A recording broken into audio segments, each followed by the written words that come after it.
It's time for another episode of The Oil Stream with Dustin Nielsen and Tom Gazzola, presented by Popeyes Louisiana Kitchen.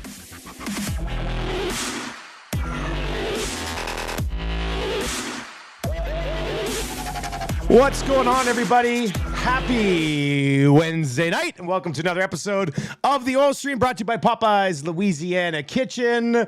Happy to be here with you. It's been a busy Wednesday. That's why we're doing an episode late at night. But let's be honest, it's the quietest night in sports. Unless you're a huge fan of the ESPYs, you're probably looking for something to watch right now. So, Tommy, what's up, buddy? Oh my goodness, joined us. I'm very happy that they've joined us tonight, and this would be a great night for a CFL game, wouldn't it be? Yeah, I mean, I'm supposed to have no comment on that, but it would be a good night to have a CFL game on. It's Wednesday. Like, you could make it work, a Wednesday game. Whoever played last Thursday could have played Wednesday, and maybe just no Thursday nighter. Sorry to put you in a jam. I forgot. Yeah, no. I mean, here's what I'll say. I think there should be CFL on TV every single night. Beautiful. So it would have been good, actually, though, especially even south of the border. Could have been a good night to have that happen. Mind you, not to get sidetracked here on an episode of the Oil Stream, but CFL ratings this past weekend were really good. Like average like 540,000 per game. Damn. So yeah, no. And you were only on the call for 3 of those. I only did 3 of them. I mean, amazing. So brush them shoulders off, big boy. Yeah, no, it was. Some good. Well, the games weren't actually all amazing, but some good matchups heading into it. So, yeah. I like really quickly. I like how 3 Down Nation does a breakdown of the broadcast. I know they started doing that. Yeah, I did. Did they do one today? I didn't see that today. Unless I read it yesterday. But I hope they weren't talking shit about me. No, you got a lot of good praise. So nice. I'll be your filter. It was all good. And I was like, damn, like this is kind of neat. But at the same time, like this could also be very harsh. So I'm kind of like, how do I feel about it? I mean, we in this country don't really critique, like in the States, that type of, like, they care so much about sports in the States. Yeah. That type of shit happens all the time. But 3 Down Nation cares so much about the CFL. I understand why they do that, right? So, that's good. And they usually say pretty nice things about me. So, I mean, I support the movement, I guess. Yeah, absolutely. Anyway, I read it and I was like, oh, okay, that's a different thing to break down. But I think rightly so. And there were criticisms of certain elements of the broadcast. Yeah, that's understandable. But, understandable. Absolutely. Yeah. All right. As always, the Oil Stream brought to you by Popeyes Louisiana Kitchen. I actually had late lunch today with Furby from Popeyes, and we went to Brewster's. Yep. And I know they're not a sponsor or anything, but I had the beef dip at Brewster's today on the south side. Yeah. Oh my God! Like, probably a top 10 beef dip. I'll just leave it out there. Yeah, it was pretty good. Anyway, Furby's got some exciting stuff coming down the pipe in the next 6 months as well. So keep your head up for that with our buddies over at Popeyes Louisiana Kitchen. All right, Tommy, look, so, it's quiet right now, obviously, on the Edmonton Oilers front. So I just threw it out there to get a bunch of questions tonight, and that's exactly what we're going to do. So we're going to dive into your questions tonight. If you're watching on the live stream right now, feel free to ask a question, whether it's I'll try to bring up the YouTube chat. I'm doing like 9 things at once right now, but I might be able to bring that up as well, and we can get to some of your questions on YouTube. Obviously, if you're watching on Twitter, and hey, if you're watching anytime, make sure you subscribe to the podcast as well. Oh yeah, we got lots of we got some comments on Twitter too, so that's good. All right, hey, I'm on the YouTube chat as well. So yeah, I can Kelly's over there and Captain Crunch, and that's good. All right, so if you have any questions, hit us up. We're just gonna dive into it. I actually printed off like 7 Twitter questions tonight, just to kind of stay organized, buddy. So that's what we'll get into. We'll get into some of these questions. That'll be your Boston Pizza appetizer. We've not locked in a date yet for our Beaumont visit, but we will be in Beaumont probably the final week of July to do an oil stream at the Boston Pizza out in Beaumont. So that should be a lot of fun. We were actually at Boston Pizza last night, Tommy and I. What'd you get, Tommy? The antajitos? Is that what they're called? Yes, you did. On the summer menu. On the summer menu. Amazing. And we're talking with the waitress, and we're like, we have these at the last on location we did in Namao, and you were going around. I was like showing her how you were just going around to people that were there. You got to try one of these. They were phenomenal. They're my favorite. They are unbelievable. So when you go to Boston Pizza, any location, get that menu, the summer menu, and you'll see them up in the top right. And they're just delicious little like saucy meat rolls. They're absolutely terrific. A little bit of kick to them. I'd had a busy day. So when I first got there, I did crush some Thai chicken bites because I love them. And then when everybody else ordered, I had just a small meat lovers pizza, which was Boston pizza straight out of the oven in the restaurant is absolutely delicious. I do love that stuff. All right, so here we go. Let's get into some questions. Sugar City Boy says, when are you guys coming on sports radio? We're going to skip that one for now. And let's get to this one from Just Chris. Tommy, did you say in the YouTube chat, hello? Yeah. Is that you? That's me. Oh, that's nice of you, Shannon. Hello. Pay attention, Gazola. Pay attention to the I'm pod. trying. Yeah, all right, here we go. This one comes in from Just Chris. Says, I feel like we are a weaker team now, we being the Oilers, weaker team now than at the end of the playoffs with the trades. What say you? Slightly, I guess. Like I think so. I'm not gonna argue that because there's no Bjugstad. They made the moves. Yamamoto, being gone. Yeah, it's fair. They're slightly weaker, but that's not to say the expected growth of guys like Dylan Holloway, maybe an opportunity for Raphael Lavoie. Like we've said, he's going to get a good long look, but it's up to him to try to take an opportunity. But I still think he's an absolute long shot. Like slightly, and that's still, we're looking at a really good team still, and they can add and they can tweak in season if they need to. Well, exactly. The team that you see right now on paper is like their bottom six isn't as good as it was in the playoffs last year. Probably nothing against like Peterson or Kajula if they make the team or whatever. Yeah. But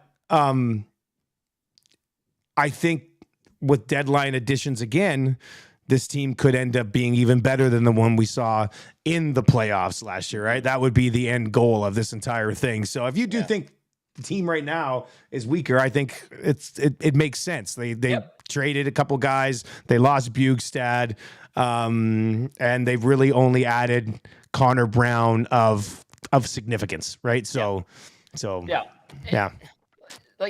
that's a fair question for sure. Fair, and I kind of agree. Yeah, like on paper, slightly weaker, but you get better goaltending, more consistency defensively, and if Holloway plays and hits, then there's another guy. Plus, you got Brown, and all of a sudden, I think there'll have to be some tweaks to the bottom six throughout the season, but the top six is going to be absolute money again. That's your Boston Pizza appetizer. Patio's open, obviously. Hit up the Boston Pizza.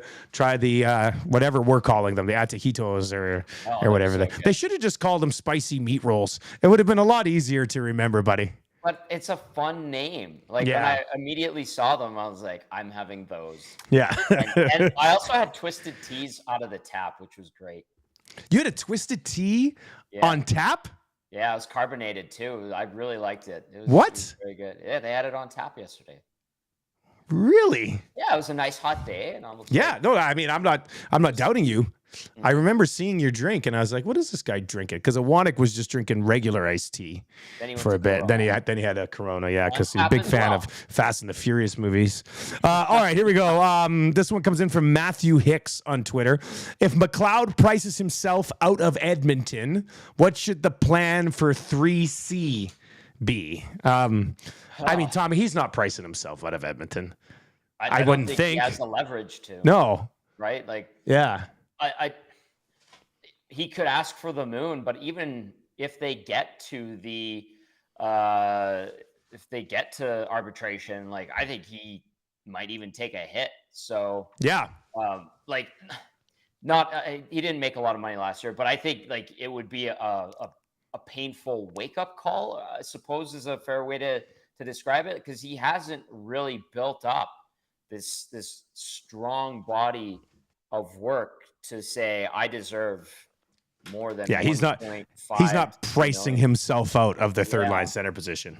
I would be astonished if that happened. I mean, that would be crazy if some arbitrator goes, you know what, this guy transports the puck like a $4 million player. We'll split the difference and make it 2.5. Like, I would just be like, that is ridiculous. But I don't see that happening. Don't see it happening. I mean, we'll get to it probably for like a full episode later in the summer, but we can always come back to the 3 center conversation with Draisaitl, McDavid, and Nuge down the middle, right? So, if for some reason he's not their third line center, personally, I don't think they have any other legitimate options in the bottom 6.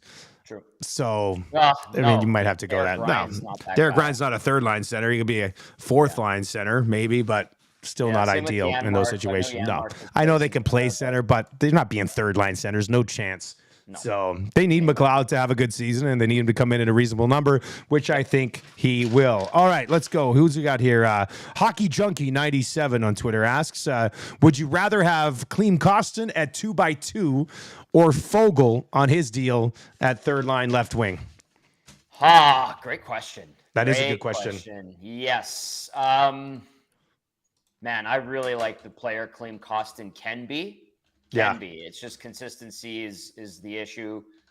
We talked about trust with the coaching staff, and for whatever reason, he certainly didn't get the trust to be a even 10-minute guy on most nights the way Fogle does. So at this point in their careers, I mean, Fogle, people probably don't want to hear this because they love and they're enamored with Kostin, and understandably so, because I really was enticed by what he could do.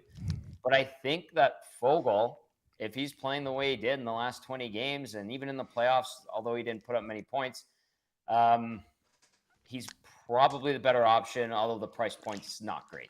That price point sucks for him to be almost $3 million. Remember this? We'll get to you, all you Fogle haters. I think we spent the entire summer last year teasing getting to Fogle haters. Like I like Kostin, I do. So this isn't a clean Kostin slight, but the coaching staff didn't have much faith in him quite often, and I just think Warren Fogel's a better hockey player. When he's on, I think Fogle can disturb. He's not going to be as physical as Klim Kostin does, but he's more consistent. He's better defensively. Like if I was starting a hockey team today, and it was the same price tag, I do think I would take Warren Fogle. Slightly maybe in that situation, but I still think I'd probably take Warren Fogle. So, but man, Kostin was a great fit here because Kostin is a different player than Fogle. They don't have anything like Kostin in their bottom 6. They still don't have anything like Kostin in their bottom 6. That's gonna hurt. It would have been nice if they could have got Kostin done at 1.5 and kept him around, but unfortunately not the case. So and he got his $2 million from Detroit, and they're you know what, they're not a high risk, but they're putting a lot into him by committing to that contract for a guy that's never played a full NHL season. Quickly on the YouTube chat, Kelly says, guys, I'm ready. I'm with you. Shout me out, boys. Kelly and Drumheller. Come see the dinosaurs this summer. And actually, Kelly, I was there Canada Day long weekend to see the dinosaurs. We went to the Dinosaur Museum, and I actually was there in Drumheller for the Canada Day parade. I had a great seat right on the corner at 3rd Ave or 3rd Street. It was perfect. It was a really nice time, man. So that's good. Let's see here. Oil Lover 87 says, watch Kostin score at least 20 goals. I don't see it. But maybe if Detroit loves him in the top 6, maybe. But once again, I like Kostin, but I just don't see him sniping 20 in Detroit. But maybe I could be wrong. I guess in the end, he just would have costing them too much. Hey, there you go. Shout out Gino. Love you. Okay, I'm going to dip into the chat in the YouTube. Yeah, okay, sure, yeah. And Yomsky 11 with a couple back-to-back here. Kostin all day over Fogle, and I understand that. Then Yomsky follows up with, we don't win round 1, game 3, and game 6 without Kostin. No denying that either. Look, man, the guy made a good impact, for sure. But as Tyler says, Kostin didn't want to be here. If he did, he would have signed. So I don't know if that's 100% true. I think he would have liked to, like, if you told Clean Kostin, if you told Clean Kostin, hey, you can take $2 million to play in Edmonton or $2 million to play in Detroit, he's going to take $2 million to play in Edmonton. But there wasn't $2 million for him in Edmonton. So, I guess. All right, let's go to this one from Kelly. What do you think of Hyman, Nuge, Brown as a second line? And then you go Kane, McDavid, Draisaitl on the top line. Let me just throw this out there. July 12th, 9:42 p.m. I think this is the first time we started looking at next season's line combinations. And the first one suggested is Hyman, Nuge, Brown. What do you think, Tommy? I think it could happen. I think we could see it. Of course, you're going to see it. Sometimes, right? Like, and it's fine. And you could just absolutely go nuclear with the top line, which is A-OK too. So yes, Kelly, absolutely. What do I think of it? I think 93 between 28 and 18 could be a damn good line. Hustle for pucks. You got Nuge distributing. You've got Hyman and Brown digging, and they score those greasy goals. So we know Ryan Nugent-Hopkins isn't always the strongest battler, if you will. So I think that those two could potentially complement him in a certain situation or for a short period of time. I think we'll see it at some point, honestly, because that's just how Jay Woodcroft rolls his lines. Is he throws things into the blender. He does it relatively quickly. It got to the point last year where we weren't even, when they would run lines at practice, we were just like, whatever, because we know in didn't matter minutes into the game, it's going to be changed anyway. Yeah. All right, let's get to this one from Chris. Says Pop-Tarts or tiramisu? Well, you know what I'm going to say. Well, you know what I'm going to say. I mean, I don't even know technically if I've had tiramisu, unless I'm thinking what happened was I was at like a banquet and it was like a dessert at like the Shaw Conference Center or something. Because I know I've never ordered it myself. But if I could have 2 Pop-Tarts popped in the microwave right now for 17 seconds, I would take that over tiramisu. You're crazy. I know, but tiramisu is a delicacy. Are you a big tiramisu dessert guy? Like, I think my blood is 14% tiramisu. Jeez, and you gotta get that looked 94%, at. Or not 90%, great math, but a significant portion of it is just pasta sauce. Just pasta sauce and tiramisu. Yeah. Like, how fancy does the dinner have to be to have a tiramisu for dessert? And what is it exactly? What is that? Like chocolate? It's like there's like a coffee element to it. Cream. Gross. It's layers, man, and it's really, really good. So no, maybe the perception is that it's for like fancier get-togethers and whatnot, but I don't think it has to be. I think you can enjoy a tiramisu whenever you want. It's your choice what you want a dessert. My favorite dessert is plain cheesecake. I love plain cheese. Nope. No strawberry, no caramel, no chocolate. Plain cheesecake. Wow. I love it. It's so good. All right, let's get to another question. This one comes in from Cam. Said, I love these guys. Would the Oilers try to trade for Bjugstad again at the trade deadline next season? He's being paid 2 by 2.1, so they might need to offer a pickup and possibly a player to get him. But obviously, the Yotes would need to retain 50% of his contract, fit in the Oilers. Look, Tommy, I know it sounds crazy to even talk about this, but I mean, they'll circle around to him for sure at the deadline. I thought they should have found a way to keep him in the first place. I mean, it would be like, I would roll my eyes and be like, well, that's great because we know he's an excellent fit. But if he's being shopped again, I feel like part of going back to Phoenix is the security. He's got a home there and stuff. Yeah. And them saying, we're not going to flip you at the deadline this time around. I mean, you can only trade David Perron so many times, like the St. Louis Blues did. I don't think it's for everyone. Dave Perron's his own thing, but if he were available, of course the Oilers would inquire. But I don't think that scenario will present itself. Yeah. All right. Well, it's just a question. This is just a question episode. And I love it because he was very good. He was a super nice guy. I love talking to him just here and there. And I found it hilarious that he was living at Mark Pesic's place in Sherwood Park. Yeah, that's funny. Pesic was telling us some stories about his golf buddies were trying to put together a GoFundMe to keep Bjugstad. Yeah. So would have been nice. He would have been there's a perfect 3C for this team, and this cap crunch sucks. That would have been really good. All right, let's get to the final question, and that'll be our Inside the Numbers for Coolbet. Stay cool, bet responsibly. Coolbet, presenting sponsor of the Nielsen Media Network. And let's get into this one. Ties in nicely. We had a little bit of a Nuge discussion earlier. He says basically, the question is, what are reasonable expectations for Nuge this season? We guess it would be difficult to get to 100 points again, Tommy. So I'm going to play sportsbook here, and I'm going to say over or under 89.5 points for Nuge this upcoming season. I'll go under. Yeah, I think the 100-point season, good for him. Very, very happy for him. I've liked him since he became an Oiler, but I think he could get into the 80 range, but I don't think he goes above 80, 89. So I'll go with under on this one. And an 80-point season from Ryan Nugent-Hopkins. It's still awesome. Yeah, that's still awesome. I mean, prior to this season, people would have loved an 80-point season from the Nuge, right? So I mean, it all comes down to, like, he's not losing his spot on the power play, right? Like, nobody is. I know some people, I've seen some people be like, what about 24 goals for Connor Brown? I'm like, hey, this just in. Evander Kane doesn't get top unit power play time. I don't care if Connor Brown is a long lost half brother of Connor McDavid. He's not replacing anybody on the top power play unit in the history of the game. So Nuge is going to stay there.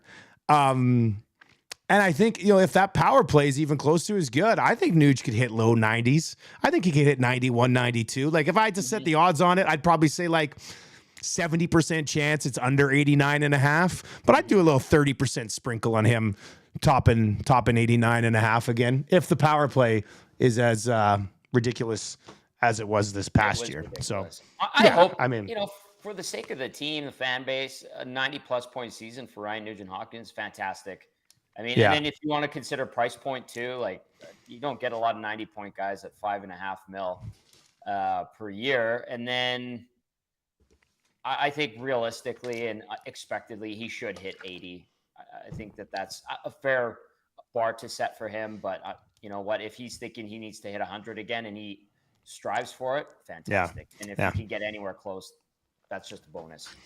That is Inside the Numbers for Coolbet. Stay cool, bet responsibly. Coolbet.com is where you can get in on the action. We'll be setting up a full week of CFL games tomorrow on the Lock Shop with our partners over at Coolbet. Oily Doughboy, let's just hit a couple comments here before we wrap. Oily Doughboy says a Pop-Tart in the microwave could also be a fancy delicacy, right? So, yeah. I agree, man. I agree. If you do it right, man, you could lay that on a fancy plate and everything. It'd be awesome. Dusty, a glass of milk in a wine glass, like, hello. Chilled to perfection, and then you could have that 17-second microwave Pop-Tart with a scoop of vanilla ice cream, or that plain cheesecake, whatever. Yeah, plain cheese. Oh, buddy, that would be good. Here, let me lay this out for you. Great idea. This is like sous chef shit. I would take a plain, first of all, a nice cool glass of milk and a nice wine, a fancy wine glass, and then a nice slice of New York cheesecake. Very good. With half a strawberry Pop-Tart, like pushed in the top, but standing out on top of it. I think that would be that'd be so good. I know I'm hungry because I ate lunch today at like 1:30 and I haven't ate again. It's 10 o'clock. I got like 3 hours of CFL prep to do tonight. But I might have something to eat still this evening. You fancy. Oh yeah. I make all the fanciest Pop-Tarts, buddy. That's just how it works. So hey, and if you, what were you gonna say? Well, I was just gonna read back from the YouTube chat. Jesus says Evander Kane over under 33.5 next year. Really quick. Well, look, his total last year was 32.5. I bet it at Coolbet, and he got hurt. Yeah. So, I mean, if he doesn't get hurt last year, I would have still liked him for over 32.5. Yeah. But for all these future bets, and we'll get into it all once they release their future bets, probably in like September-ish. And we'll talk about a lot of these numbers in the oil stream over the summer. But like, it's always tough to just take a steady diet of overs, even if you love guys, because the injury just completely gives you no chance. Like if they're healthy, they have a chance. If you take the under, they could struggle and you can miss it, or they could get injured and you miss it. So I'd probably take under a 33.5 number, but yeah. Hey, I would take over on Fogle in Summer League, AMHL Div 1, the way he's playing. I do like that he's playing Rec League under the handle Yeah, fuck around, find out, or whatever, right? Like that's hilarious. That's a pretty legitimately funny move, man. Like, shout out to Evander Kane for being hilarious. Like, that's just funny. Good on That's him. good. Yeah. And that AMHL, like if it is Div 1 that he's playing, which I'm assuming, it's good hockey. Like there's a lot of old pros and junior guys and stuff like that. They back check. That's Alberta men's, right? Div 1 Alberta men's. Yeah. Yeah.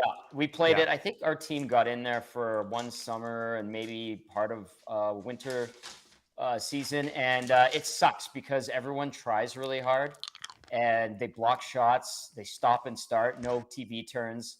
And they also back check, which I was so annoyed. I'm like, let me just dangle the puck like Div 2. Alberta Men's Hockey Summer League was my last summer rec league experience. And we got to go back probably 5-6 years ago, maybe even 6-7 years ago. Do I know where this is going, right? No, I didn't do anything bad. I didn't get ejected or anything. No, did you think I got that we played against you? Oh yeah, I did try to lose it on your one buddy. On chat, yeah. Was that AMHL Div 2? Yeah, it was. Oh, well, same season. Anyway, same season. But we had a game where I was probably like 35 at the time. Anyway, 36 maybe. But we had a game. We had a pretty good team. We had a couple guys, like kids who were like in the dub. Like we had some good guys and a bunch of good older guys. Yep. But we played a game and like half of the University of Alberta Golden Bears came out on the ice. And I was just like, oh shit, man, I don't want to chase the Golden Bears around knowing I'm never going to catch them anyway. Yeah. So that's when I stopped playing Div 2 Alberta men's in the summer. I was just like, not for me anymore. That's it. Like, it's not happening. It was fun while it lasted. We, during Christmas break for the AHL, one of our buddies, Cale Mulrat, played a little bit for Pittsburgh and the Islanders. He was on the Jets farm team at the time, and Keith McCambridge was his coach. And Keith McCambridge now with the Bakersfield Condors.